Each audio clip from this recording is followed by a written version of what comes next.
కొత్తగా ఏవైనా విషయాలు తెలుసుకోవాలంటే మళ్ళా ప్రభువు వాటిని జ్ఞాపకం చేస్తూ ఉంటాడు. కనుక ఇశ్రాయేల్ ప్రజలందరూ కూడా దేవుని దృష్టికి మరలా చాలా దోషులుగా కనబడ్డారు.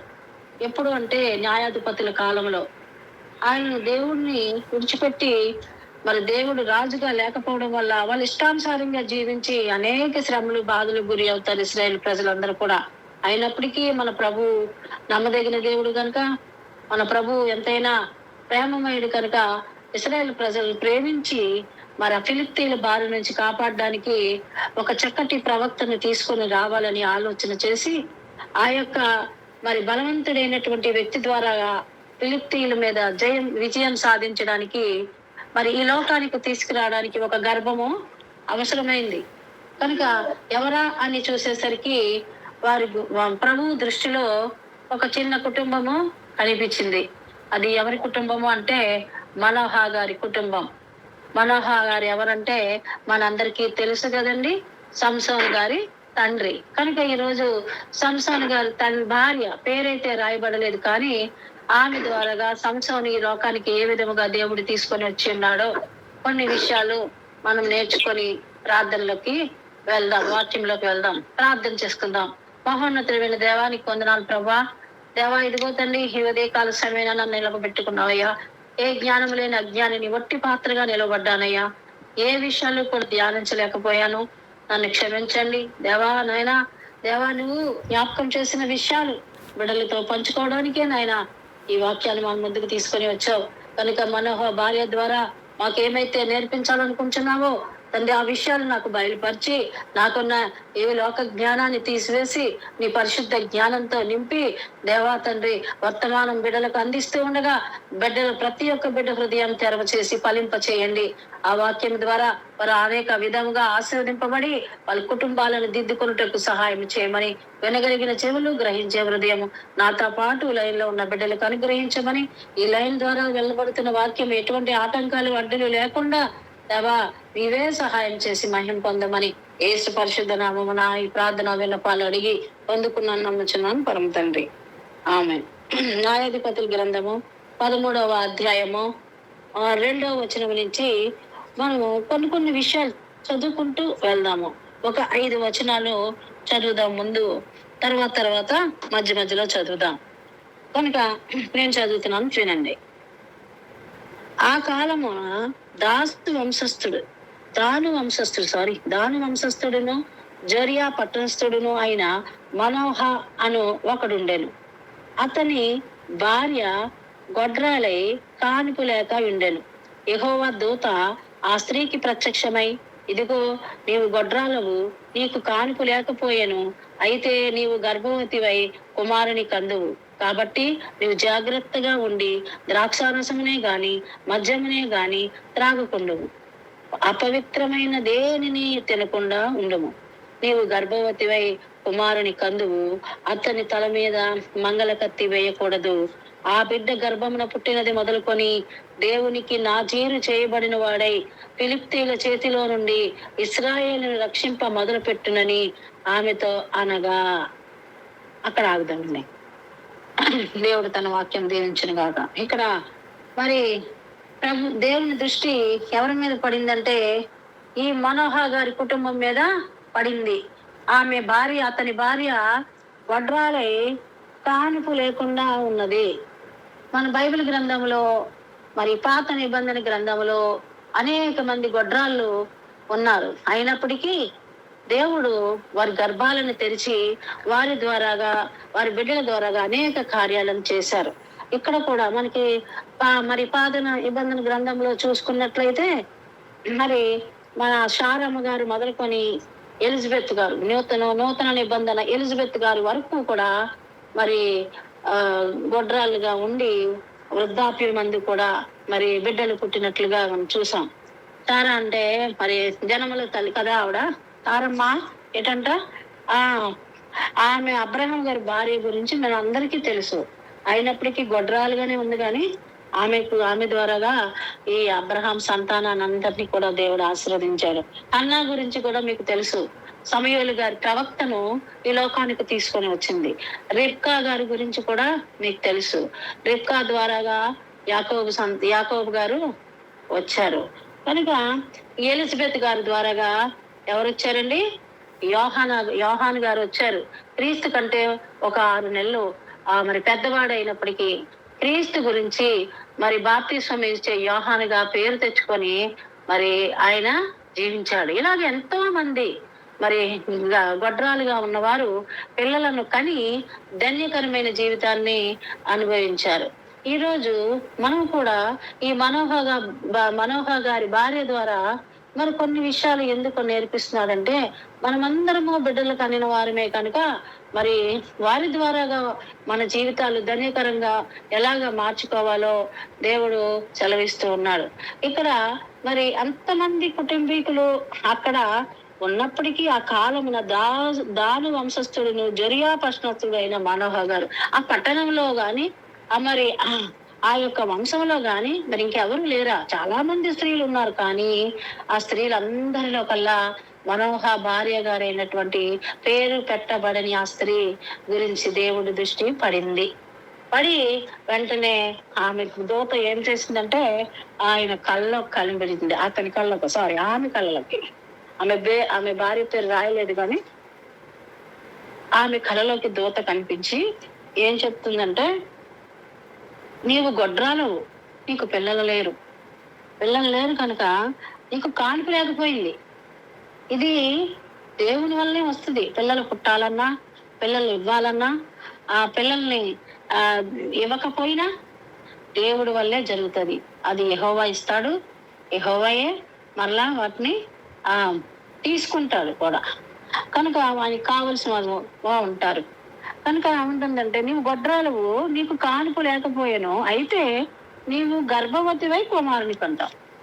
చక్కగా ఆ దూత మరి మాట్లాడుతూ ఉంది. ఏమనంటే, నీవు గొడ్రాలువి, కొన్ని సంవత్సరాలుగా నీకు బిడ్డలు లేరు, మరి నీవు దేవుని దగ్గర ఆమె విన్నపాలు దేవుని దగ్గర పెట్టుకుంటుంది, మొరపెడుతుంది. నాకు బిడ్డలు లేరు, అనేక మంది చేత అవమానింపబడుతుందని బాధపడిందో, పిల్లలు లేరు నా వంశంలో, నాకు ఎవరూ లేరు అని మరి అవహేళన చేయబడి నిందలు పడి ఉన్నదో, ఆ హృదయం ఎంత వద్దలైందో దేవుని పాదాలు పట్టుకొని బిడ్డల కొరకు ప్రార్థించే స్త్రీగా ఉంటది. అందువలనే దేవుని దృష్టి ఆనిపై పడింది. ఎందుకంటే నిజముగా మొరపెట్టే వారికి ఆయన సమీపంగా ఉన్నాడని కీర్తనాకారుడు 148:18 ఉంటది కదా. నిజముగా మొరపెట్టింది ఆమె. అంతమంది పట్టణంలో చాలా మంది భక్తి గలవారు ఉండుండొచ్చు, చాలా మంది ఇశ్రాయేల్ ప్రజలు ఉండుండొచ్చు, కానీ వాళ్ళందరిలో కూడా ఈమె చాలా ప్రత్యేకింపబడిన స్త్రీగా దేవుని దృష్టిలో పడింది. కనుకే ఆ దూత డైరెక్ట్ గా వెళ్ళి అంత మాట్లాడుతుంది, నువ్వు గొడ్రాలువి, నువ్వు గర్భవతివి, పిల్లలకు అంటారంటే నిజంగా ఆశ్చర్యపోయి ఉంటుంటది కదా. అలనాడు మరి అమ్మ ఎలాగైతే ఆశ్చర్యపడిందో అలాగే ఈవిడ కూడా ఆశ్చర్యపడి ఉండి అని చెప్తుంది. ఏమని చెప్తున్నారంటే, ఇంకా మాట్లాడుకుంటే కొన్ని కండిషన్స్ పడుతుంది ఆ దూత. ఏమని? నువ్వు బిడ్డను కంటావు కాబట్టి నీవు జాగ్రత్తగా ఉండాలి. నీకు దేవుడు నీ గర్భాన్ని తెరవాలనుకుంటున్నాడు. ఒక బలవంతుడైనటువంటి ప్రవక్త అయినటువంటి సంసోన్ని నీ గర్భంలో మరి పుట్టించడానికి ఆయన నీ గర్భాన్ని తెరుస్తున్నాడు. ఈ ఫిలిష్తీయుల చేతిలో నుండి ఇశ్రాయేల్ ప్రజలందరినీ కాపాడడానికి చాలా బలవంతమైన కుమారుని దేవుడు ఇస్తూ ఉన్నాడు. కనుకనే ఏం చెప్తున్నాడంటే, నువ్వు జాగ్రత్తగా ఉండాలి. చూడండి, మనం కూడా చాలా మంది కడుపుతో ఉన్నాం. ఆ పిల్లలకి ఎప్పుడైతే కన్సీవ్ అయిందని తెలిసిందో మనం ఎన్నో జాగ్రత్తలు చెప్తుంటాం. కూర్చోకూడదు, ఎక్కువగా నడవకూడదు, పని చేయకూడదు, రెస్ట్ తీసుకోవాలి, పడుకోవాలి, ఇలా ఎన్నో మాటలు మనం చెప్తుంటాం. అలాగే దూత చెప్తుంది, జాగ్రత్తగా ఉండి ద్రాక్షారసమునైనను మద్యమునైనను తాగకుండము. ఏంటంట, అక్కడ ఆ రోజుల్లో మరి న్యాయాధిపతుల కాలంలో ఇష్టానుసారంగా జీవిస్తున్నారు ప్రజలందరూ కూడా. తినుచు తాగుచు సుఖిస్తూ ఉన్నారు. కనుకనే ఇశ్రాయేలు ప్రజలు ఫిలిష్తీయుల చేతిలో నుండి బాధలు అనుభవిస్తున్నారు. ఇష్టానుసారంగా దేవుణ్ణి ఎరగకుండా జీవిస్తున్నారు. రాజు లేడు వాళ్ళకి. న్యాయాధిపతుల కాలంలో రాజు లేడు. కనుకనే అందరూ కూడా త్రాగుతట్టు ఉండిపోతారు. రాజు లేనప్పుడు కరువులు వస్తాయి, కష్టాలు వస్తాయి, బాధలు వస్తాయి, శ్రమలు వస్తాయి. వాళ్ళు పరిపాలించే వాళ్ళు ఎవరైనా ఉంటే దాని సక్రమైన పద్ధతిలో పరిపాలిస్తారు. కనుకనే అందుకే చెప్తున్నాడు దేవుని దూత ఏం చెప్తుందంటే, నువ్వు జాగ్రత్తగా ఉండు, నువ్వు ద్రాక్షారసమునైనను మద్యమునైనను ముట్టకూడదు. ఆ రోజుల్లో ద్రాక్షారసము చక్కగా తాగడానికి చూడండి, ఎక్కడైనా ఫంక్షన్స్ అయినా పెళ్లిళ్ళైనా ఏదైనా సరే వెళ్తున్నప్పుడు మనకి ద్రాక్షారసం ఇస్తూ ఉంటారు కదా. సారీ, అంటే మనకు చూడండి ఈ రోజుల్లో అయితే వెల్కమ్ డ్రింక్ అంటూ ఉంటారు. వెల్కమ్ డ్రింక్ కూడా మనకి ఆ మరి ఇస్తూ ఉంటారు అందరూ. అలాగనే ఇక్కడ ద్రాక్షారసాన్ని ఇస్తూ ఉంటారు. అలాగే ఆడ మగ ఇష్టానుసారంగా లేనట్టుగా మద్యము తాగే అలవాటుతో ఆ రోజుల్లో న్యాయాధిపతుల కాలంలో, అప్పుడు కాలంలో కూడా ఉంది. ప్రజెంట్ ఇప్పుడు కాలంలో కూడా అదే పరిస్థితి. ఆడపిల్లలు కూడా మందులు తాగే పరిస్థితికి వచ్చేసారు. అందుకనే ఇక్కడ చెప్తున్నాడు ఏమనంటే, డైరెక్ట్ గా చెప్తున్నాడు, ద్రాక్షారసము తాగొద్దు, మద్యాన్ని కూడా తాగొద్దు.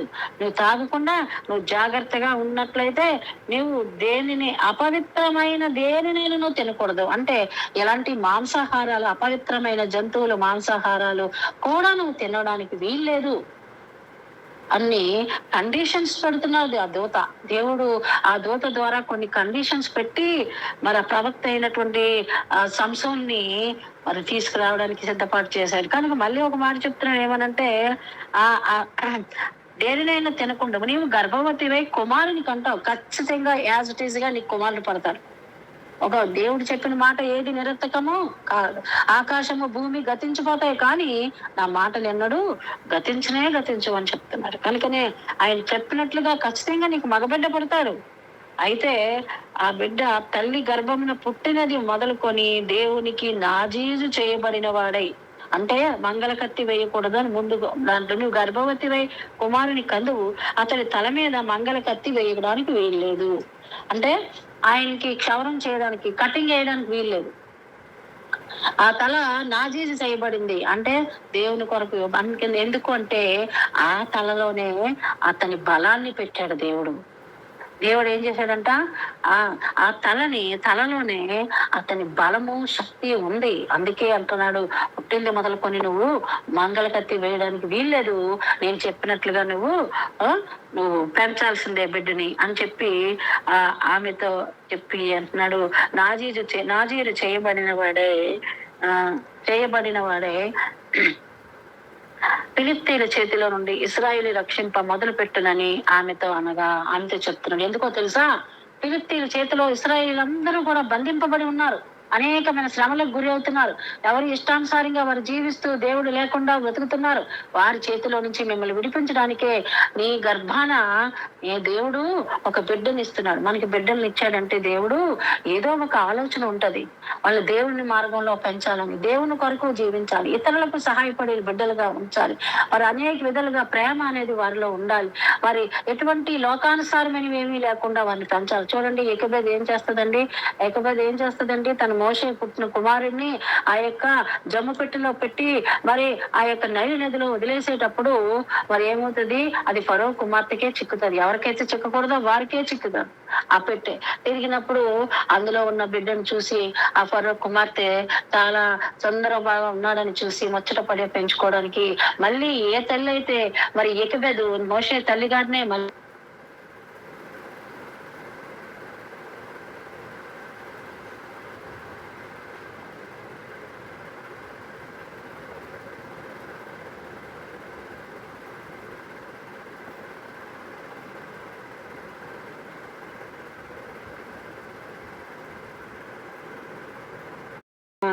ఏం చెప్తున్నాడంటే, మరి బిడ్డల్ని పెంచడానికి దేవుడు చక్కటి కండిషన్స్ పెట్టినప్పుడు ఆ స్త్రీ విని ఆ కండిషన్ చూసి భయపడలేదు. మనం ఎప్పుడు ఎవరికైనా కొన్ని కండిషన్స్ పెట్టామంటే మన పిల్లలే మన మాట వినట్లేదు.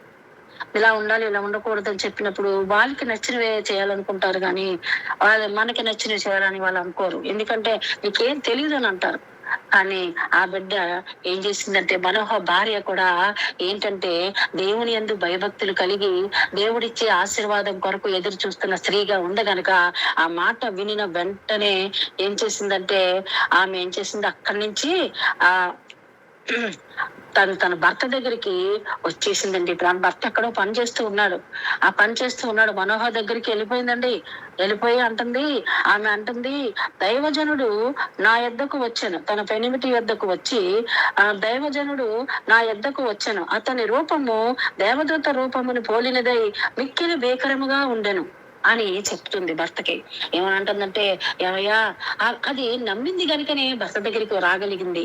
నమ్మకపోతే అది చాలే ఎందుకు, ఎవరో వచ్చి మనకు చెప్పారు, మనకు అవసరమా, మనం ఇన్ని కండిషన్స్ తో నాకు బిడ్డ పడతాడా, మనకెందుకులే అని ఊరుకోలేదండి ఆమె. ఎందుకంటే బిడ్డ కోసం ఎదురు చూస్తుంది. ఆ నిందను పోగొట్టుకోవాలని దేవుని పాదాల దగ్గర పడి ప్రార్థిస్తున్న స్త్రీ ఆమె.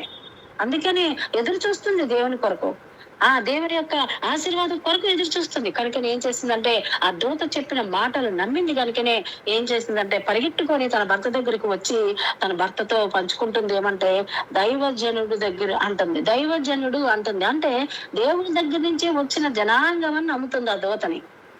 వచ్చిన వారు ఎవరా అని గ్రహించగలిగిన మనసు నీకు ఉండాలి.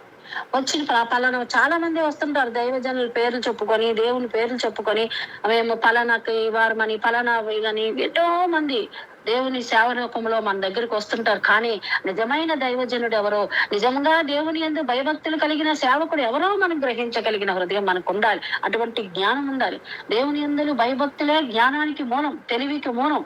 మరి ప్రభు చెప్తున్నాడు కనుక అటువంటి తెలివి జ్ఞానము మనకు ఉండాలంటే నీ దగ్గర ఏముండాలంటే దేవుని యొక్క వివేకము కలిగిన ఆత్మ ఉండాలి. వచ్చిన వారు దైవజనుడా లేదా మామూలు జన్మ అని గ్రహించగలిగిన మనసు. మనం ప్రార్థన చేస్తున్నాం కదా, వినగలిగిన చెవులు, గ్రహించే మనసు కావాలి. ప్రభువా నిజంగా నువ్వు గ్రహించే మనసు నీకు కావాలన్నప్పుడు, నువ్వు దేవుడిని అడిగినప్పుడు ఖచ్చితంగా నీ దగ్గరకు వచ్చి చెప్తున్న వారు ఎవరో గ్రహించగలిగి. అందుకే అంటుంది ఏమనంటే, అతని రూపము దేవదూత రూపమై పోలినదై బిక్కిలి భీకరముగా ఉండేది. ఎప్పుడు ఆమె దేవదూతలు చూసి ఉండలేదు నిజంగా చెప్పాలంటే. ఎందుకంటే ఆ న్యాయాధిపతి కాలంలో ఇష్టానుసారంగా ఆ బిడ్డ జీవిస్తూ ఉంటున్నారు అందరూ కూడా. కానీ ఈ మొక్కతే భయభక్తులు కలిగి దేవుని కొరకు ఎదురు చూస్తుందేమో, దేవుని దూత అని గ్రహించగలుగుతుంది. అతని రూపాన్ని గ్రహించింది, రూపాన్ని స్టడీ చేసింది, అతని యొక్క మాటలన్నీ స్టడీ చేసింది, చేసి అంటుంది దైవజనుడని గుర్తించింది. దేవుని రూపం, దేవదూత రూపం కలిగి చాలా భయంకరంగా, మిక్కిలి భీకరంగా, గంభీరంగా ఉన్నాడు అతను అని చెప్తుంది. అయితే అప్పుడు అని చెప్పి అతని రూపం ఉందని చెప్పాను. అప్పుడు అతను అంటున్నాడు, మనోహ అన్నారు, అతడు ఎక్కడి నుంచి వచ్చానో నేను అడగలేదు, అతను తన పేరు నాతో చెప్పలేదు. ఏమని చెప్తుంది, అతను ఎక్కడి నుంచి వచ్చాడో కూడా నేను అడగలేదు, మరి అతను మరి పేరు కూడా నేను అడగలేదు. మనమైతే ఎన్నో ప్రశ్నలు వేసి అడుగుతాము కదా, కానీ ఎంత అంటే దేవుని యందు ఎంత భక్తి కలిగి ఉందో చూడండి. వచ్చిన వాడు దైవజనుడని గ్రహించింది కనుక మరి ఇంకా అడగవలసిన పని లేదని అడగలేదు. తన పేరు ఎక్కడి నుంచి, నువ్వు ఎక్కడి నుంచి వచ్చావు, నాకే ఎందుకు చెప్తున్నావు, నాకే కుమారుడు, ఎంతో మంది గర్భం లేని వారు ఉన్నారు కదా మా పట్టణంలో, అంతమంది దగ్గరికి వెళ్లకుండా నా దగ్గరికే వచ్చి ఎందుకు చెప్తున్నావు, నీ పేరేంటి, నీ ఊరేంటి, ఇదేంటి అని మనం క్వశ్చన్స్ ద్వారాగా మనం ఎప్పుడు అడుగుతూ ఉంటాం. ప్రభు చెప్తున్నాడు ఏమనంటే, నన్ను అడిగే అధికారం మనకు లేదు. ప్రభువు మనకి ఒక విషయం చెప్పారంటే, ఇది నాకే ఎందుకు చెప్పావు ప్రభువా, ఇది నాకే ఎందుకు జరిగింది ప్రభువా, నాకే ఎందుకు ఇలా బాధ కలుగుతుంది ప్రభువా అని అడిగే హక్కు మనకి లేదట. ఎందుకంటే మనకు మనముగా ఈ లోకానికి రాలేదు, మనకు మనముగా మన జీవితాన్ని మనం సమకూర్చుకోలేదు. ఎందుకంటే మనకు ఆయన ఇష్టపడి ఆయన చేతులతో మనం నిర్మాణం చేసి లోకంలోకి తీసుకొచ్చాడు. నీ తల్లి గర్భాన నిన్ను వేసాడంటే నీ పట్ల ఆయనకి ఏదో ఒక ప్రణాళిక ఉంటది. కనుక ప్రభువా నాకేనా ఈ బాధలు, నాకేనా ఈ కష్టాలు, నాకేనా నాకేనా నాకేనా అని చెప్పి మనలో అందరము కూడా మన ప్రభువుని ప్రశ్నించేవారుగా ఉంటాం. కానీ ఈమె ప్రశ్నించలేదంట. అందుకంటే తన భర్తతో అతని ఊరి పేరు గాని అతని పేరు గాని నేను అడగలేదు. కానీ ఆయన చెప్పాడు ఏమనంటే, నీవు గర్భవతివే, కుమారుని కందువు, కాబట్టి నీవు ద్రాక్షారసమునే కాని మద్యమునే కాని త్రాగకుండము, అపవిత్రమైన దేనిని తినకుండము, ఆ బిడ్డ గర్భమున పుట్టినది మొదలుకొని చనిపోవు వరకు దేవునికి నాజీరు చేయబడని వాడే ఉండెనని నాతో చెప్పినను అని. ఏ విషయాలైతే ఆ దూత మరి ఆ మనోహ భార్యకి చెప్పిందో అవన్నీ కూడా తన భర్తతో చెప్పింది. అంటే ప్రతి విషయము భర్తతో ఏకీభవించిన స్త్రీ. అంటే భార్య భర్తలు ఇద్దరు కూడా కనిపెట్టుకొని ప్రార్థిస్తూ ఉన్నారు బిడ్డల కోసం. అనేక విషయాల్లో ఇద్దరు కూడా ఒకే మనసు కలిగిన వారే జీవించారు. కనుకనే ఆ ప్రతి మాట ప్రతి మాట కూడా ఏం చేస్తుందంటే భర్తకు వివరిస్తూ ఉంది తన దూత ఎలా మాట్లాడాడో. అయితే అప్పుడు ఏమంటున్నాడంటే మనోహ చెప్తున్నాడు. అందుకు మనోహ ఏం చేశాడంటే, నా ప్రభువా, నీవు పంపిన దైవజనుడు మరలా మా యొద్దకు వచ్చి పుట్టబోవు ఆ బిడ్డకు మేమేమేమి చేయవలనో దాన్ని మాకు నేర్పినట్లు దయచేయమని యెహోవాను వేడుకొనగా. భార్య చెప్పిన మాటలు విని కొట్టేయలేదు. ఇప్పుడు చాలా మంది ఏం చేస్తారు మగవాళ్ళు, ఎవడో వచ్చి ఏదో చెప్తాడు, అవన్నీ నువ్వు వినేస్తావు, వినేసి మా దగ్గరకు వచ్చి చెప్తున్నావు, ఇదేం మాకు అవసరమా, మనకు అక్కర్లేదు, ఏం చేయక్కర్లేదు, ఇటు ఎన్ని కండిషన్లు ఎవరు పెడతారే, దేవుడు ఇస్తే డైరెక్ట్ గా ఇచ్చేస్తాడు తప్ప ఇలాంటి కండిషన్లు ఏం పెట్టరు అని చెప్పి కొట్టేస్తారు మన ఇంట్లో మగవాళ్ళు. కానీ మనోహ అలా అనలేదు. ఎందుకంటే దేవుని యందు విశ్వాసం కలిగిన వ్యక్తి, దేవుని యందు భయభక్తులు కలిగిన వ్యక్తి అతను. దేవుని ఆశీర్వాదం కొరకు ఎదురు చూస్తున్నాడు. కనుకనే భార్య చెప్పిన మాటలు అంటే భార్యను ప్రేమిస్తూ ఉన్నాడు. చాలా మంది భార్యను ప్రేమించలేకుండా ఉంటారు కనుక వాళ్ళ మాటలన్నీ ఏం చేస్తారంటే కొట్టివేస్తూ ఉంటారు. భార్యను ప్రేమించేవాడు ఏం చేస్తాడు, ఆ మాటలు వింటాడు, అది నిజముగా దేవుని చెప్పినవా లేదా లోకానుసారమా అని ఆలోచించి దాని ప్రకారంగా జీవిస్తాడు. కనుకనే ఏం చేశాడంటే భార్య మాటలు కొట్టేయలేదు, కానీ అవన్నీ మనసులో పెట్టుకొని ఏం చేశాడంటే ప్రార్థన చేస్తున్నాడు. ఏం చేస్తున్నాడండి, ప్రార్థన చేస్తున్నాడంట. ఏమని ప్రార్థన చేస్తున్నాడు తెలుసా, పుట్టిన బిడ్డని ఎలా పెంచాలి, ఏమేమి నేర్పించాలి, ఎంత భక్తిగా ఉండాలి అని చెప్పి ప్రార్థన చేస్తున్నాడంటండి. ప్రార్థన చేస్తున్నాడు. ఏమేమి చేయవలనో దాన్ని మాకు నేర్పించు. మాకు అంటే మా ఇద్దరికి, నాకు అని అనలేదు ఆయన. మనం ప్రతి వచనం మనం చదువుకుంటూ వెళ్తే దేవుడు మనకి అనేక విషయాలు తెలియపరుస్తూ ఉంటాడు. మా ఇద్దరికి నేర్పించయ్యా. పుట్టిన బిడ్డ తల్లిదొక్కదే బాధ్యత కాదు, తండ్రి వరకే కాదు, ఇద్దరు కలిసి పెంచాలి. వాళ్ళు దేవుని మార్గంలో నడిపించాలంటే ఇద్దరు ఒకటే ఏక శరీరాలుగా ఉన్నారు కనుక, ఏక మనస్సు కలిగి ఉంటారు కనుక, వారి ఏకత్వంలో జీవించి ఏక దేవుణ్ణి గురించి వారు చెప్పి దేవుని మార్గంలో నడిపించాలి. అందుకనే అంటాడు, అవి ఎలా నేర్పించాలో, ఎలా పెంచాలో మరి మాకు నువ్వు నేర్పించు, మాకు నేర్పినట్లు దయచేయమని యెహోవాకు వేడుకొనగా ప్రార్థన చేశాడు. ఆ ప్రార్థన దేవుడు విన్నాడంటండి. ప్రార్థన ఆలకించను కనుక ఆ స్త్రీ పొలంలో కూర్చుండగా దేవుని దూత ఆమెను దర్శించను. రెండవసారి మళ్ళీ ఎవరికి కనిపించాడు, మనోహ ప్రార్థన చేస్తున్నాడు. మనోహ ప్రార్థన చేస్తే మనోహ కదా కనిపించాలి, మనోహ కదా అడిగాడు. కానీ ఆయన ప్రార్థనలో ఒక మాట అడిగాడు కదా, మాకు అన్నాడు. అంటే మా ఇద్దరికి అని చెప్పాడు.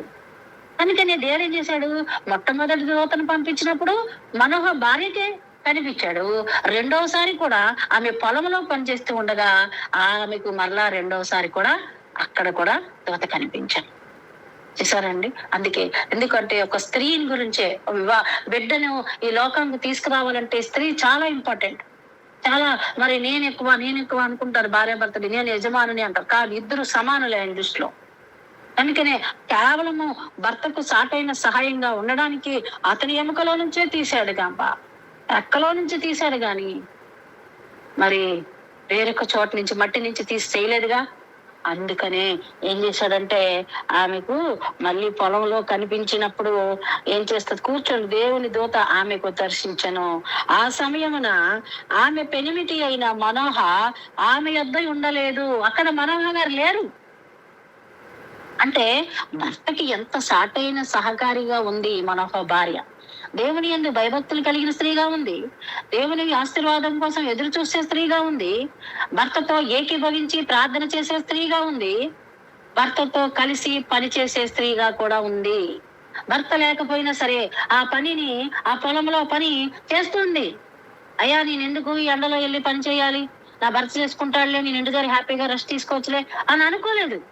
అందుకనే పొలంలో పనిచేస్తుంది. ఈ రోజు పొలంలో పనిచేసేవారు కావాలి ప్రభువుకి. పొలం అంటే సంఘములో, పొలం అంటే దేవుని సన్నిధిలో పని చేసేవారు, దేవుని వాక్య పరిచర్య చేసేవారు ఆయనకి కావాలి ఆయనకి. అందుకనే నువ్వు పని చేయాలి. మనం పనికత్తెలము, దేవుని పని చేసే వారం, మన సేవకులం కాదు, పనివారం, దేవుని కొరకు వాడబడుతున్న వారం, దేవుని కొరకు మరి ఆయన మరి పనిలో చిన్న భాగస్వాములు మనం. అందుకనే ఆమె చేస్తుందంటే, ఆమె నుంచి మనం నేర్చుకోవాల్సింది ఏంటంటే, దేవుని పనిలో చిన్నదైనా సరే మనం చేయాలి. ఆరాధన చేసి ఆయన్ని తృప్తిపరచాలి. ప్రార్థించడం ద్వారా మరి ఆయనను మరి సమీపముగా వెళ్ళిపోవాలి. మరి మరి అలాగే మరి మరి విజ్ఞాపన ద్వారా మన విన్నపాలన్నీ ఆయన పాదాల దగ్గరికి తీసుకొని వెళ్ళాలి. వాక్యము ద్వారా ఆయనకు సమీపంగా వెళ్ళిపోవాలి. ఇవన్నీ కూడా పనులేనండి. పొలంలో చిన్న చిన్న పనులు.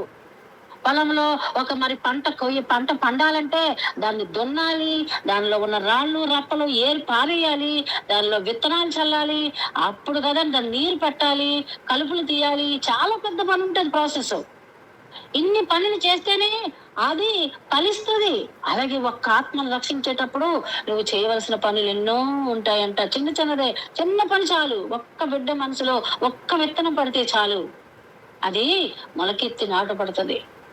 అందుకే దేవుని పరిచర్య చేయడానికి అందరు పనివారు కావాలి.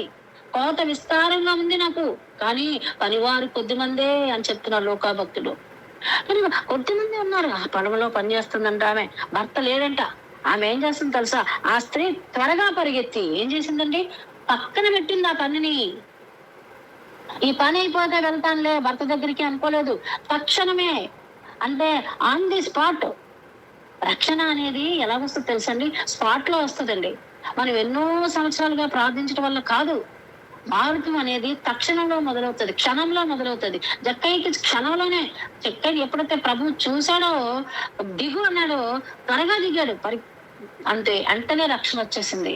జస్ట్ అప్పుడే తనకి ఏం చేసింది, ఆ దూత మరలా కనిపించిన వెంటనే ఏం చేసిందండి, ఆ స్త్రీ త్వరగా పరిగెత్తి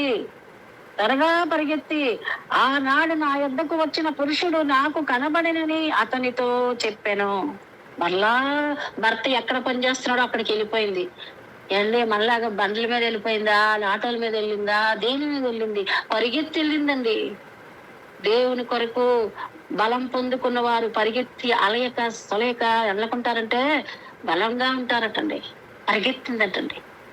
పరిగెత్తి మగ్గలేని మరి ఆ చీకటితో ఉన్నప్పుడే పెందల కననే ఆ సమాజ దొడ్డు దగ్గరికి వెళ్ళి సమాజ దొడ్డని కూడా చూడకుండా పరిగెత్తింది. ఎక్కడికి? శిష్యులు ఉన్న చోటికి. ముళ్ళు గుచ్చుకుంటాయా, పాములు ఉంటాయా, పదులుంటాయా, తేళ్లుంటాయా, జర్లుంటాయా అని కూడా ఆలోచించలేదు. దేవుని మీద ఆశపడు వారు ఎలా ఉంటారంటే దేవుని కొరకు పరిగెత్తేవారుగా ఉంటారు.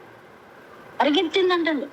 పరిగెత్తి వెళ్ళంటుంది, ఆ రోజున నాకు కనిపించిన వ్యక్తి మరలా వచ్చి ఉన్నాడండి అని చెప్పింది. అప్పుడు మనోహ లేచి అతని భార్య వెంబడి వెళ్ళి ఆ మనుషుని యొద్దకు వచ్చి, ఈ స్త్రీతో మాట్లాడిన వాడు నీవేనా అని అడుగగా అతడు నేనే అనెను. వెంటనే, అంటే దేవుని మాటలు వాళ్ళ హృదయంలో ఎలాగ నిలిచి ఉన్నాయో చూడండి. ఎందుకు వాళ్ళిద్దరికి దేవుడు మరి బలమైన సంసోన్ని ఇవ్వాలనుకుంటున్నాడంటే వాళ్ళలో ఉన్న మంచి మంచి లక్షణాలు మీరు జ్ఞాపకం చేసుకోండి. ఇష్టం చూడండి. మనమైతే పట్టించుకోం, వదిలేస్తాం. ఏదో ఒక రోజు చెప్పాడులే వదిలేస్తాం. రెండోసారి వచ్చాడులే, అబ్బా ఎప్పుడేం వెళ్తాం, ఎండగా ఉంది, పరిగెట్టి నేను వెళ్ళలేను ఇప్పుడు.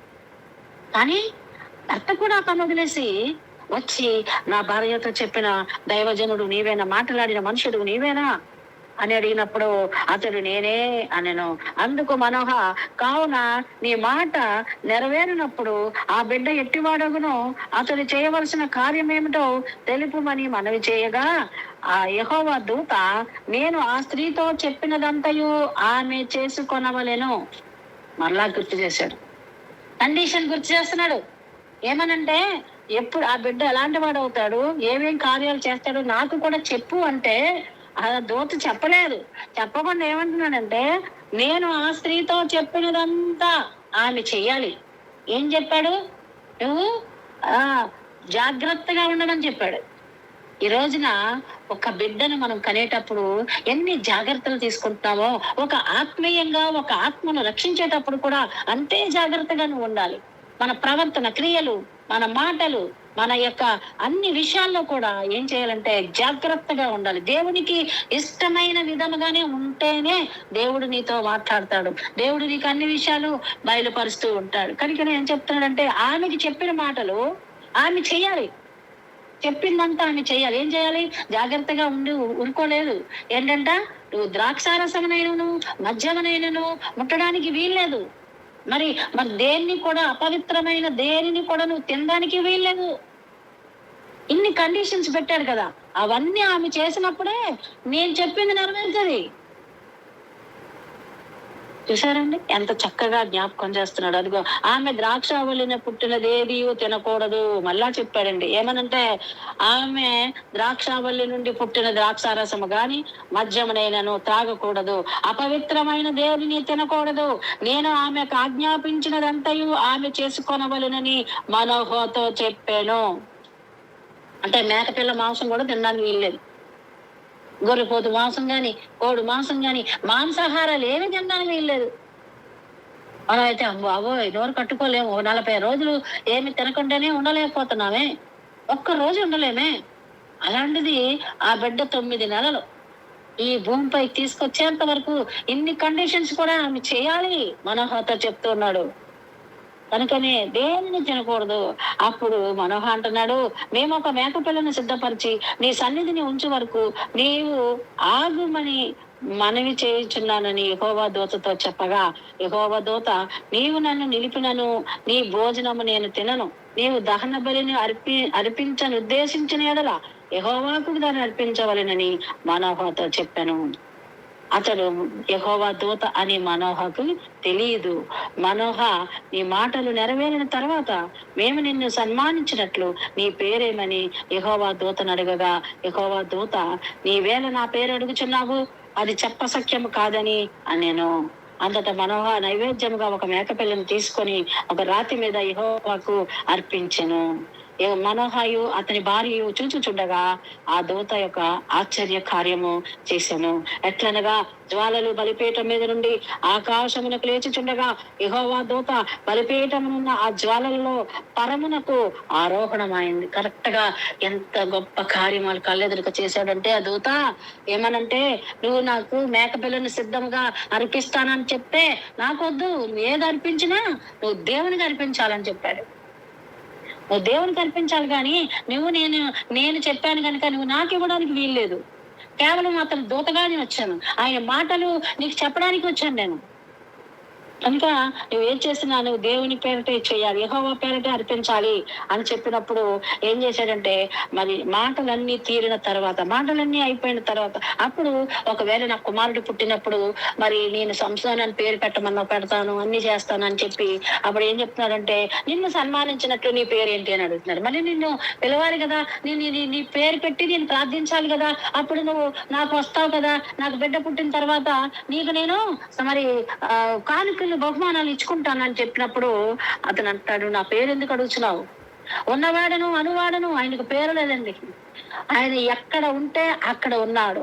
అనువాడు, నీ అనువాడు అతను, నీ కొరకు పుట్టినవాడు, నీ కొరకు ప్రాణం పెట్టినవాడు, నీ కొరకు నీకు సమాధానం ఇవ్వడానికి వచ్చినవాడు, నేను పాపంలో నుంచి విడిపించడానికి వచ్చినవాడు ఆయన.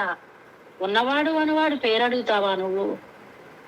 నీకు బిడ్డనిస్తానని డైరెక్ట్ గా నా ద్వారా నీకు కబురు పంపించిన దేవుని పేరు నువ్వు అడగగలవా? మనం అడగడానికి వీల్లేదండి. నాకే ఎందుకు నువ్వు బిడ్డలు ఇచ్చావని నువ్వు అడిగావా? నాకే ఇంత ఆస్తి ఎందుకు ఇచ్చావు ప్రభు అని అడిగావా? నాకే ఇంత ఆరోగ్యం ఎందుకు ఇచ్చావు ప్రభు అని అడిగావా? అవన్నీ అడగలేనప్పుడు ఇవ్వలేనిది నువ్వు ఎందుకు అడుగుతున్నావు? ఎందుకు నీకు కష్టం వచ్చినప్పుడు ఈ కష్టం నాకే ఎందుకు వచ్చిందని అడుగుతున్నావు? ఇవన్నీ అడగలేని హక్కు నువ్వు, ఇది అడిగే హక్కు కూడా నీకు లేదు. నన్ను ఎందుకు ఇలాగా పుట్టించావు, నన్ను ఎందుకు ఇలా బ్రతికిస్తున్నావు అని అడిగే హక్కు మనకి లేదంటాను. ఎందుకంటే మేము అడిగితే పుట్టలేదు. మనం ఆయన చిత్త ప్రకారంగా, ఆయన ఇష్ట ప్రకారంగా, ఆయన పని కోసం, ఆయన కొరకు పుట్టించుకున్నాడు మనల్ని. ఎక్కడో అన్యుల గర్భాన పుట్టిన మనము ఈ రోజున ఈ ఆన్లైన్ ద్వారా కలుసుకొని దేవుని వాక్యాలను వింటున్నాం, ధ్యానిస్తున్నాం, ఆయనకి సమీపంగా జీవిస్తున్నామంటే అది మన ఇష్టం కాదు, దేవుని చిత్తం నెరవేరగా ఆయనకి ఇష్టపడి పనివారిగా మనందరినీ ఏర్పాటు చేసుకున్నాడు. కనుక ఉన్నవాడు పేరు అనువాడు పేరు అడుగుతావా నువ్వు? నీకు బిడ్డని ఇస్తానని చెప్తే పేరు అడుగుతావా? ఏంటి మనకు బిడ్డలు ఇమ్మని ఆడ మగ అడుగుతాం కానీ ఈ బిడ్డని ఎందుకు ఇచ్చావని అడిగామా ఎప్పుడైనా? అడగడానికి వీల్లేదు. ఇంత ఆస్తి నాకు ఎందుకు ఇచ్చావు, ఇంత చక్కటి గృహాన్ని నాకు ఎందుకు ఇచ్చావు అని అడిగామా? ఇంత బంగారం వేసుకుంటున్న ప్రభు నాకు ఎందుకు ఇచ్చామని అడిగామా? తినడానికి ఏ లోటు లేకుండా ఇంత డబ్బు మాకు ఉంది అడిగావా? మనకన్నా పేదవారు ఎంతమంది ఉన్నారు, వాళ్ళకన్నా నన్ను అంత బాగా పుట్టించావే, ఏనైనా నాకే ఎందుకు ఇంత ఆశీర్వాదం ఇచ్చావని అడిగావా? అడగలేదే. ఆశీర్వాదం ఇచ్చినప్పుడు అందుకున్న నీవు కష్టం వచ్చినా, బాధ వచ్చినా, శ్రమ వచ్చినా, ఏదొచ్చినా ఇది కూడా దేవునికి ఇష్టమై వచ్చిందని మనం నమ్మాల్సిందే. కనుకనే అందుకనే చెప్తున్నాడు దేవుడు ఏమంటే, అది అక్కడ అద్భుత కార్యం జరిగించాడంటే ఏంటంటే ఆ దూత యొక్క ఆశ్చర్య కార్యం చేశాను. మనోహ అతని భార్య చూచుచుండగా అక్కడ అగ్ని జ్వాలలు బలిపీఠం మీద నుండి ఆకాశానికి ఎగిసి పడేలాగా అక్కడ ఎప్పుడైతే దహన బలి ప్రభు పేరట అర్పించినప్పుడు వెంటనే అక్కడ అగ్ని జ్వాలలు పుట్టాయట. ఆ అగ్ని జ్వాలల్లో వచ్చిన ఆ దూత ఏంటంటే పరమునకు అంటే ఆకాశమునకు ఆరోహణమవుట వాళ్ళిద్దరూ చూశారు. డైరెక్ట్ గా ఈ భూమి నుంచి పరలోకం వెళ్ళిపోవడం వాళ్ళిద్దరూ చూశారటండి.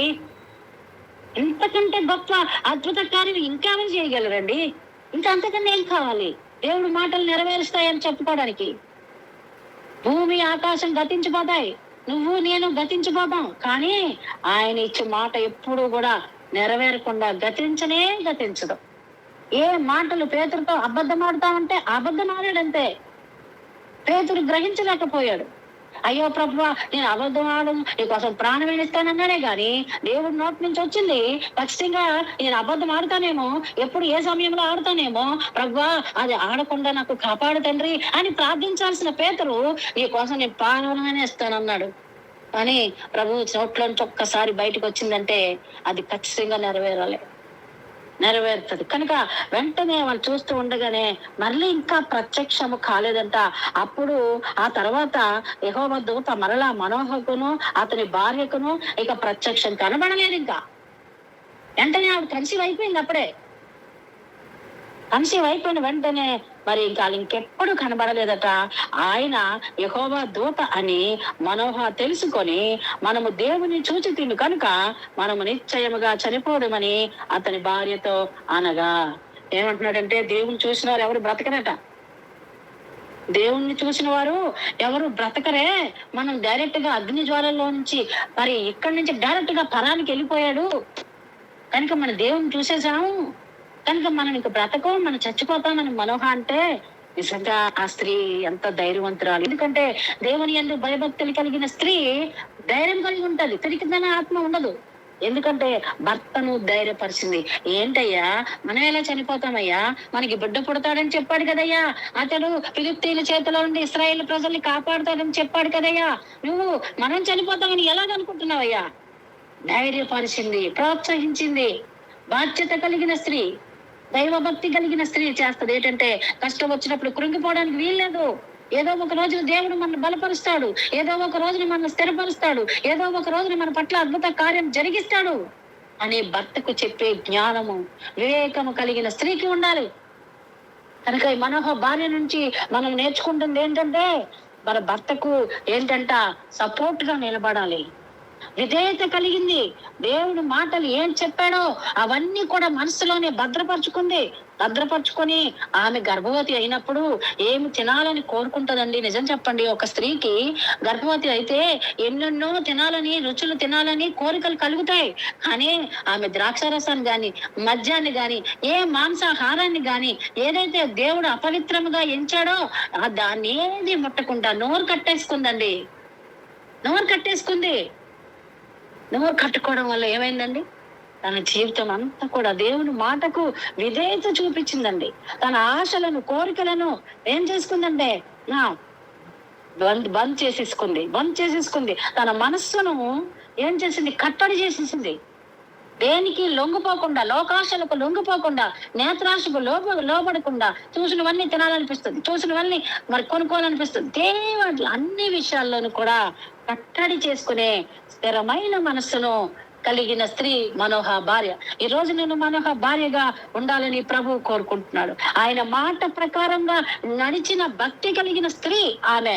అందుకే ఆమె అంటాడు సామెతలు 31:30 ఒక మాట ఉంటది కదమ్మా. 31:30 ఏముంది? ఒక్కసారి చూద్దాం, చూడండి.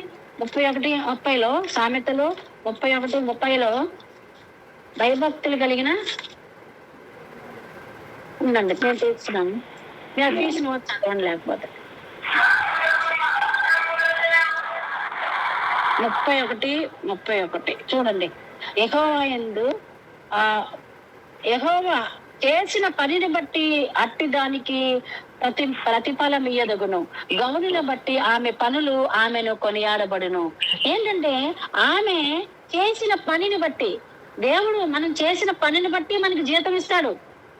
మన మన భర్తలు అయితే ఉద్యోగాలు చేసి దానికి తగిన ఫలితం జీతం తీసుకుంటారు. కానీ మనము చేసిన పనిని బట్టి మనకి ప్రతిఫలం ఇయ్యదగును. ప్రతిఫలం ఇస్తాడు నీ చేసిన దాన్ని బట్టి. నువ్వు ఏదైతే చేస్తావో, ఎంత పని చేస్తావో అంత పనికి నీవు జీతాన్ని నువ్వు తీసుకుంటావు. అందుకే అంటాడు మరి కీర్తనకారుడు అంటాడు, నిశ్చయముగా నీ చేతుల కష్టార్జితంగా అనుభవిస్తావు. నీ లోకిట నీ భార్య ఫలించు ద్రాక్షవల్లి వలె ఉంటాది. నీ బిళ్ళలు భోజన బల్ల చుట్టూ ఒలివ మొక్కల వలె ఉంటారు. ఇవన్నీ ఏంటి? చేసిన పనిని బట్టి ప్రతిఫలం. నువ్వు ఏదైతే దేవుని కొరకు పని చేస్తున్నావో దాన్ని బట్టి నీకు ప్రతిఫలం వస్తుంది. నీకే కాదు, నీ బిడ్డలకి ఇస్తాడు. నీ తర్వాత నీ బిడ్డలే ఈ లోకంలో ఉంటారు. నీ బిడ్డలే వారు జీవిస్తారు. వారు బ్లెస్ అవ్వాలి, ఆశీర్వదింపబడాలి. మరి ఏం చేస్తుందంటే యెహోవాయందు భయభక్తులు కలిగిన స్త్రీ కొనియాడబడును. కొనియాడబడుతుంది. ఏమనంటే ఆమె గురించి జ్ఞానం కలిగి నోరు తెలుస్తుంది, కృపగల ఉపదేశాన్ని బోధిస్తుంది. తన ఇంటి వారి నడకలను, మన ఇంట్లో వారు, మన పిల్లల నడకలను, మన బంధువుల నడకలను, వారి యొక్క మాటలను అన్ని కూడా గ్రహించే హృదయం నీకు ఇస్తాడు దేవుడు. కనిపెడతా ఉంటావు. వివేకం కలిగింది, దేవుని యందు భయభక్తులు కలిగిన స్త్రీ ఎలా ఉంటదంట. మనోహ భార్య పేరు అందుకే రాయబడలేదు. కానీ ఒక బలవంతుడైన సంసోన్ని ఒక బలహీనరాలైనటువంటి స్త్రీ గర్భాన ఇచ్చాడండి. గర్భాన జన్మింప చేశాడు. కనుక ఆయన మాట విని ప్రకారంగా నడిచే భక్తి ఉంది. దేవునికి ఇష్టురాలిగా మారిపోయిందంట ఈమె. దేవునికి ఇష్టమైన బిడ్డగా మారిపోయింది మనోహ భార్య. కనుకనే మరి కీర్తనకారుడు అంటాడు కదా, 34:7 ఉంటది కదా, దేవుడి మరి 34 కీర్తన 34:27 34:7 అనుకుంటా, గుర్తు రావట్లేదు. 34 చూస్తున్నాను అన్న, ఒక్క నిమిషం. 34:7 యెహోవాయందు భయభక్తులు గల వారి చుట్టూ ఆయన దూత కావలి ఉండి వారిని రక్షించును. యెహోవా ఉత్తముడని రుచి చూచి తెలుసుకుంది. ఆమె రుచి చూసి తెలుసుకుందండి. యెహోవా ఉత్తముడని రుచి చూచింది. నువ్వు చూచావా? రుచి చూచావా? కూరలో ఉప్పు ఎంత ఉందో రుచి చూస్తావు. కూరలో కారం సరిపోయిందో లేదో రుచి చూస్తావు. అన్ని సమపాల్లో కుదిరాయా లేదా కూరలో చూస్తావు. అన్ని సమపాల్లో ఉంటేనే ఆ కూర చాలా చక్కగా తినడానికి రుచికరంగా ఉంటది. అలాగే ప్రభు విషయంలో కూడా, ఆయన చెప్పే పనుల విషయంలో కూడా అన్ని సమపాల్లో నువ్వు ఉంటేనే నీ పనికి ప్రతిఫలం ఇస్తాడట దేవుడు. ఉత్తముడు ఆయన, ఉత్తముడైనటువంటి వ్యక్తికి. అందుకే మరియా ఉత్తమమైన దానిని ఎంచుకునేను, ఏర్పాటు చేసుకునేను అంటది. ఉత్తమమైనది ఏంటంటే ప్రభువుని ఏర్పాటు చేసేసుకుంది. ప్రభు పాదాలనే దిక్కని ఆ పాదాల దగ్గరే వదిలి పెట్టి ఉండలేకపోయింది. ఎందుకంటే ఉత్తమమైన దానిని ఏర్పాటు చేసుకుంది మరియా. ఉత్తముడని రుచి చూసుకుంది మనోహ భార్య. ఎందుకంటే నాకు ఈ లోకంలో ఉన్న రుచులు అవసరం లేదు. నేను గర్భవతిగా ఉన్నా అవి తినాలి ఇవి తినాలి అనుకున్నా నాకు ఆ రుచులు నాకు వద్దు. కానీ నా యెహోవా ఉత్తముడని నేను రుచి చూశాను. ఆ రుచి నాకు చాలు, అది నాకు చాలు. దేవుడు చెప్పిన మాట ప్రకారంగా నేను ఆయన మాటకి విధేయత చూపిస్తాను. ఉత్తముడని రుచి చూచిందండి. ఈ రోజున మనం ప్రభువుని రుచి చూస్తున్నామా? లేదా పైన మరి పైన వంటకాలు ఉన్నట్లుగా, చాలా మంది వంటకాలు కుదరనట్టుగా అలాగా ఉండడానికి వీలు లేదు అంటున్నాడు ప్రభు. రుచి చూడాలి. రుచిగా ప్రభువుని రుచి చూసిన వారు ఎన్నడూ విడిచిపట్టరంటండి. విధేయత కలిగిన స్త్రీగా ఉంది కనుక అవన్నీ కూడా విడిచిపెట్టేసుకుంది. సామెతలు 16:32 సామెతలు 4:23 చక్కగా ఉంటాయి. తన యొక్క తిండిపోతు గొంతుకు అడ్డ పెట్టుకోమంటాడు. అంటే తినడానికి నువ్వు మరి ఏం చేయాలంటే ఆతృత పడకూడదు. దేవుడు వద్దన్నాడు కదా, మానేయాల్సిందే. దేవుడు తినొద్దని తినకూడదు అంతే. కనుక ఆమె ఏం చేసిందంటే అవన్నీ కూడా ఏం చేసింది, కట్టడి చేసేసుకుందండి. కట్టడి చేసేసుకుంది. వివేచన కలిగిన స్త్రీ, యోగ్యురాలు. నేను చాలాసార్లు చెప్పాను ఈ మాట. యోగ్యురాలు తరపు పెనిమిటికి కిరీటం అంటే మరి సామెతలు అనుకుంటా 12:4, సామెతలు 11 లో కూడా ఉంటాయి. యోగ్యురాలు అంటే యోగ్యకరమైనది ఏది యోగ్యమైనదో, ఏది మరి మంచిదో, ఏది చెడ్డదో తెలుసుకున్న జ్ఞానవంతురాలు మనోహ భార్య. ఎందుకంటే సంసోన్ అంత బలమైన కుమారుడిని ఇచ్చింది. దోత పేరు తెలీదు, రూపు తెలీదు, కానీ అతడు దైవజనుడిని గ్రహించింది. తన భర్తకు చెప్పింది, ఏది మంచో ఏది చెడుదో తెలుసుకుంది. జ్ఞానం ద్వారా వివేచన వచ్చింది. జ్ఞానం అంటే దేవుని యందు భయభక్తులే జ్ఞానం. ఆ జ్ఞానం ద్వారా ఈమెకు అన్ని విషయాలు తెలిసింది. కనుక ఆమె మరి ప్రార్థించే స్త్రీగా ఉంది. కుటుంబంలో ప్రార్థించే స్త్రీ ఉన్నప్పుడు ఆ స్త్రీ వల్ల కుటుంబం ఆశీర్వదింపబడుతుంది. తన భర్తతో కలిసి ఆత్మ సంబంధమైన ప్రార్థన చేసింది. ఆత్మ సంబంధమైన ప్రార్థన. ఆ ప్రార్థన ప్రభువును దగ్గరగా తీసుకొని వెళ్ళింది. ప్రార్థన పరిస్థితులను మార్చేస్తుంది. నీ భర్తకి నీ పిల్లలకి ఆశీర్వాదకరంగా ఉంటది. దేవునితో కలిసి ప్రార్థించింది. చూడండి, ఆకుల ప్రిస్కిల్లా, మీకు వీలైతే మళ్ళా వాళ్ళ కోసం చెప్పాలని ఆశపడుతున్నా. ఆకుల ప్రిస్కిల్లాలు పౌలు గారితో కలిసి ప్రార్థించేవారు, కలిసి జీవించేవారు, కలిసి వృత్తి ప్రకారంగా డేరాలు పుట్టేవారు. అందుకే పౌలు గారు అంత కంఫర్ట్ గా వాళ్ళ ఇంటిలో ఏకంగా 1 సంవత్సరంన్నర ఉన్నారట. ఒక దైవజనుడు ఒక ఇంట్లో ఉండడం మామూలు విషయం కాదండి. ఒక్కరోజు పాస్టర్ గారు వస్తేనే మనకి ఇబ్బంది అవుతుంది, మన పనులకు చేసుకోవడానికి ఆటంకం అవుతుంది. అలాంటిది అన్ని దినాలు వారి ఇంట్లో ఉండడానికి ఎంత కంఫర్టబుల్ జోన్ గా వాళ్ళకి అనిపించింది ఆ ఇల్లు. అలాగా ఇల్లుగాని ఇల్లు ఉండాలి. నీ సేవకులను సేవకులను ఆహ్వానించే ఇల్లుగాను, సేవకులను ప్రోత్సహించే ఇల్లుగాను, సేవకులకు ఆతిథ్యం ఇచ్చే గృహంగాను మీకు ఉండాలి. నిజంగా నాకు నిజంగా ఇది నాకు దేవుడు కొద్దిపాటు ఇచ్చాడు. వైజాగ్ లో ఉన్నప్పుడు మాత్రం అండి నాకు నిజంగా సమృద్ధిగా ఉండేది. పాస్టర్ గారిని పిలిచి భోజనం పెట్టుకునేదాన్ని, పాస్టర్ గారిని పిలిచి మాట్లాడేదాన్ని, పాస్టర్ గారిని పిలిచి జోసెఫ్ నాయుడు గారు కానీ, మా సోరాని పాస్టర్ గారు కానీ, మరి ఎప్పుడు వస్తారో తెలియదు, ఏ సమయంలో వస్తారో తెలియదు. ఆ సమయంలో వచ్చేసేవారు నా ఇంటికి. వస్తూ వెళ్తూ ఉండేవారని. దాని ద్వారా ఎన్నో విషయాలు నేను నేర్చుకున్నాను. ఓన్లీ దైవజనులు మన ఇంటికి వస్తూ పోతూ ఉండడం వల్ల అనేకమైన విషయాలు కలిసి వాళ్ళతో మాట్లాడతామేమో, అనేకమైన విషయాలు తెలుసుకుంటాం. నా పని పక్కన పెట్టేసుకునేదాన్ని. కనుక అనేకమైన విషయాలు మాట్లాడుతూ ఉండడం వల్ల తెలుస్తుంది. కనుక సేవకులతో సహవాసం చేయటం చాలా ఆశీర్వాదకరం. ఈ స్త్రీ కూడా అంతే, పనులన్నీ పక్కన పెట్టింది. దేవదూత వచ్చినప్పుడల్లా పరిగెట్టేసింది అంతే. నిజమండి, ఈ అదృష్టం మళ్ళీ నాకు ఇక్కడ లేదు. ఒక్కొక్కసారి అడుగుతా, ఎందుకు తీసుకొచ్చా ఇక్కడ అక్కడి నుంచి ఇక్కడికి అని. అడిగే హక్కు లేదు కదా, దేవుడు గుర్తు చేస్తాడు మళ్ళీ నాకు. నీకు అడిగే హక్కు లేదు. నువ్వు వెళ్ళిపోవడానికి నువ్వు అడగలేదు కదా. ఇక్కడి నుంచి వైజాగ్ వెళ్ళడానికి అడగలేదు, నేనే తీసుకెళ్ళాను. అక్కడి నుంచి ఇక్కడ తీసుకొచ్చేసాను, అది నీకు హక్కు లేదు. మనం మర్చిపోతాం కానండి, ఆయన మర్చిపోడండి. నిజంగా నాకు గుర్తు చేశాడు దేవుడు. ఈ మాట నిజమని చెప్తున్నాను.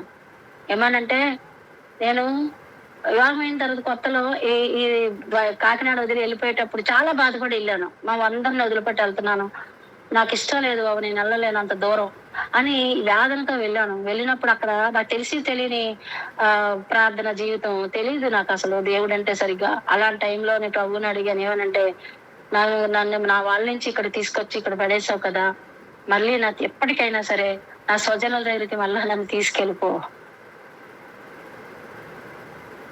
అంతే. అప్పుడు ఆయన అప్పుడు గుర్తు చేశారు నాకు, నువ్వు అడిగిందే కదా. మనం అనుకుంటాం, అప్పుడే అనాలోచితంగా అడిగేస్తాం. అందుకనట ఏది అడిగినా క్లారిటీగా అడగాలంట. అప్పుడు నేర్చుకున్న ఒక సేవకుడు చెప్పారు, ఏది అడిగినా నువ్వు క్లారిటీగా అడగాలి. సతీష్ కుమార్ గారు చెప్పారు నాకు. ఏమనంటే, ఆయన దగ్గర ప్రార్థన చేసుకోవడానికి నేను హైదరాబాద్ వెళ్ళి ఆయన కలిసినప్పుడు చెప్పారు, ఏదైనా సరే నువ్వు క్లారిటీగా అడుగు దేవుణ్ణి, అది ఖచ్చితంగా నీ జీవితంలో దేవుడు దయచేస్తాడు. నీకు తెలిసి తెలియనట్లుగా, దేవుడికి తెలిసి తెలియనట్లుగా, అర్థం కానట్లుగా అడిగితే నీకేమీ జరగదు. ఏది అడగాలన్నా మనస్ఫూర్తిగా, ఇష్టపూర్వకంగా, నీకు క్లారిటీగా అడిగినప్పుడు దేవుడు ఇస్తానంటాడు. అందుకే అంటాడు కదా, నీవు నాయందు నేను నీయందు నిలిచి ఉండి నీ ఎడల మీకు ఏది ఇష్టమో అది అడగండి, నేను చేస్తాను. మనం అడగాలి దేవునికి. ఆయనే మనలో నిలిచి ఉన్నాడు, మన హృదయంలో ఉన్నాడు. మనం హృదయంలో ఆయన ఆహ్వానించాం, ఆయన బిడ్డలుగా జీవిస్తున్నాం, ఆయన అంగీకరించి మారు మనసు పొంది రక్షణ మార్గంలో ఉన్నాం. కనుక మనకి ఏది అడిగినా ఇస్తాడు. కనుక అది మనస్ఫూర్తిగా అప్పుడు మనకి ఏది కావాలో అడగాలి. దేవునికి ఇష్టమైన రీతిలో అడగాలి. దేవునికి నచ్చే ప్రార్థన జీవితం మనకు అడగాలి. సుంకరి ప్రార్థన మన అక్క చెప్పింది కదా, దేవునికి నచ్చిన ప్రార్థన అది. దేవునికి ఇష్టమైన ప్రార్థన అది. మనకి నచ్చిన ప్రార్థన అంటే మనం హెచ్చించుకుంటూ ఆయన కించపరుస్తూ చేస్తే అప్పుడు అడగడానికి వీల్లేదు. కానీ సుంకరు చేశాడే అలాంటి ప్రార్థన, ఆయనకి ఇష్టమైన ప్రార్థన. సిలువలో దొంగ చేశాడే ఇష్టమైన ప్రార్థన.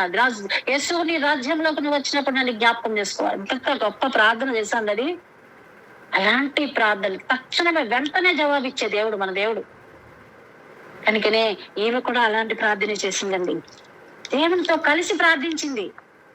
దేవునితో కలిసి ప్రార్థించింది. కనుకనే ఏం చేశాడంటే చూడండి, మరి న్యాయాధిపతుల గ్రంథం 13వ అధ్యాయం 24వ వచనంలో చదివినట్లయితే 24వ వచనం చూడండి, 23 చదువుతాను చూడండి.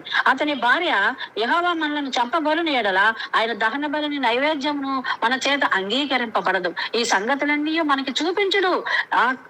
ఈ కాలమున ఇట్టే సంగతులు నీకు వినిపింపడని ఆమె అతనితో చెప్పి బలపరిచేసింది.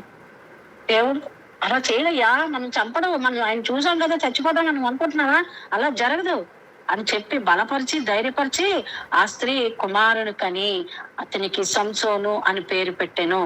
ఆ బాలుడు ఎదిగినప్పుడు యెహోవా అతనిని ఆశీర్వదించెను. చూసారండి, దేవుడు చెప్పినట్లుగా 9 నెలలు అంత జాగ్రత్తగా భయభక్తులతో కలిసి ఉంది. కనుకనే తన భర్తకు సహకారిగా ఉంది, కలిసి పనిచేసేదానిగా ఉంది, కనుక కలిసి ప్రార్థించేదానిగా ఉంది, కొరత ఏమీ ఉండదు, ధైర్యపరిచే స్త్రీగా ఉంది, దేవుడు చెప్పిన ప్రతి మాటకు విధేయత చూపించింది. కనుకనే ఆమె గర్భాన్నిచ్చాడు. మనోహకి ఎందుకు చెప్పలేదు ఈ విషయాలన్నీ? నువ్వు కూడా ద్రాక్షరసం తాగకూడదు, మద్యం తినకూడదు, ఏమి తినకూడదు, ఎందుకు చెప్పలేదు? ఎందుకంటే ఒక స్త్రీ ఒక బిడ్డని జన్మనివ్వాలంటే స్త్రీయే ఇవ్వాలి. అంత ధన్యత తెలుసండి. చాలా విషయాల్లో స్త్రీకి చాలా దేవుడు ప్రాముఖ్యత ఇచ్చాడు. మరొక జీవిని ఈ లోకానికి తీసుకొచ్చే ప్రాసెస్ లో ఆమెను ఎంతగా స్త్రీకి జన్మ ధన్యమవుతుంది. మరొక జీవికి ప్రాణం ఇచ్చి బయటకు తీసుకొస్తుంది. ఒక పిల్లలు ఈ లోకానికి వస్తున్నారంటే అది మామూలు విషయం కాదు. తన ప్రాణాన్ని పణంగా పెట్టి తీసుకొస్తుంది. నువ్వు నన్ను ఎందుకు కన్నావు, నన్ను ఎందుకు పుట్టావు ఇలాగా అని మనం అనడానికి చెప్పలేదు. మనం ఆ కనే ప్రాసెస్ లో వీలైతే తల్లి ప్రాణం కూడా పోతుంది. అయినా సరే ఆ తల్లి ప్రాణాన్ని కూడా తెగించేసి ఒక ప్రాణిని బయటకు తీసి లోకాన్ని చూపించడానికి, లోకరక్షకుడిని పరిచయం చేయడానికి ఈ లోకానికి తీసుకొని వస్తది. అందుకే ఆ స్త్రీకి అంత ధన్యత. ఒక స్త్రీకి మాత్రమే దేవుడు అటువంటి ఆశీర్వాదాన్ని ఇచ్చాడు. ఈ రోజు మనందరము స్త్రీలమే. అనేక మంది బిడ్డలకు గర్భాలను ద్వారా బిడ్డలను ఈ లోకానికి తీసుకొచ్చిన వారము. కనుక ఈ విధంగా మన భార్యలాగా మనం కూడా ఉన్నట్లయితే మన బిడ్డలు కూడా అంతగా ఆశీర్వదింపబడతారు. బలమైన బిడ్డ అయినటువంటి ఫిలిష్తీయులను జయించే శక్తివంతుడైనటువంటి బలవంతుడైన సంసోన్ని ఈ లోకానికి తీసుకొని ఒక స్త్రీ రాగలిగిందండి. కనుక మనం కూడా ఆకు వాడక ఫలమిచ్చు చెట్టు వలె ఉండాలని పదే పదే ఎందుకు చెప్తూ ఉంటానంటే ఈ మాట నాకు చాలా ఇష్టం. ఆ చెట్టు అంటేనే నీడనిచ్చేది, చెట్టు అంటే ఫలాలనిచ్చేది, చెట్టు అంటేనే ఆ ఇంటికి సురక్షత ఇచ్చేది. చాలా మందికి సురక్షత ఇస్తారు. చాలా మంది ఎండలో నడిచి చెట్టు దగ్గర కూర్చుంటారు. అంటే వాళ్ళందరికీ విశ్రాంతినిచ్చేది ఒక చెట్టు. తన బిడ్డలకు నీడనిచ్చేది ఒక చెట్టు. తన బిడ్డలకు ఫలాలనిచ్చేది ఒక చెట్టు. కనుక ఆ చెట్టులాగా మనం ఉండాలి. ఆకు వాడదు అంటే ఆకు పచ్చగా ఉన్న ఆకు పచ్చగానే ఉంటుంది, అది ఎండిపోదు. ఫలమిచ్చు చెట్టు వలె ఉంటది. ఆకు వాడక నీటి కాలువల యోరన నాటబడినదై ఉంటదట. అబ్బా, నీటి కాలువల యోరనంటే దేవుని యొక్క నీటి కాలువల వలన మనం అందరం దేవుని వాక్య పరిచర్యలో వాడబడుతూ ఉంటామంట. ఇంత గొప్ప ధన్యతను దేవుడు మనకిస్తే మనమేమో లోకానుసారంగా ఆలోచిస్తూ లోకరక్షకుడిని పట్టించుకోకుండా లోకరక్షకుడిని అయ్యో నాకేం బాధలు పెట్టాడని చెప్పి బాధపడుతూ మనం అనేక విషయాల్లో దేవునికి సమీపముగా ఉన్నాం అనుకుంటున్నాం, కానీ మన హృదయాలు దేవునికి దూరంగా పెట్టుకుంటూ జీవిస్తున్నామేమో ఒకసారి జ్ఞాపకం చేసుకుందామండి. మన భార్యకున్నటువంటి జ్ఞానము, వివేకము, వివిధేయత ఇవన్నీ కూడా మనకి ఉండాలని ప్రభు కోరుకుంటూ దేవుడి మాటలు దీవించి ఆశీర్వదించును గాక. ఆమేన్.